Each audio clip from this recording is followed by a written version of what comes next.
Hello, welcome back to the channel.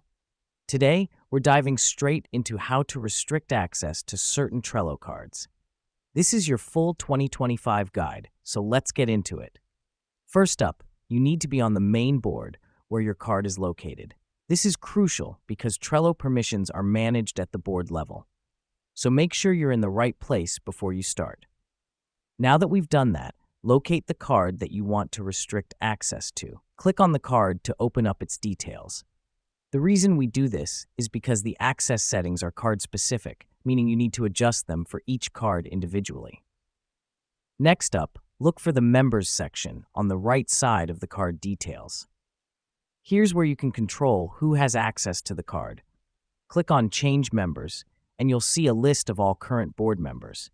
This helps us because it allows us to manage access on a member-by-member basis. Here's what's happening behind the scenes. When you remove someone from the members list, they lose all access to that specific card. But remember, they'll still have access to the rest of the board unless you remove them from there as well. The final step is to click on the members you want to remove from the card.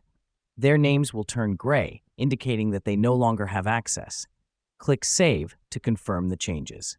The reason we do this is to ensure your changes are saved and implemented immediately.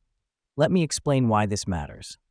Restricting access to certain cards can help maintain privacy, keep sensitive information secure, and ensure that only the right people can edit certain tasks or information. And there you have it. You now know how to restrict access to certain Trello cards. This can be a game changer for managing your projects and teams. Just remember to check that you're on the right board, locate the card, change the members, and save your changes. Thanks for watching, and catch you in the next tutorial.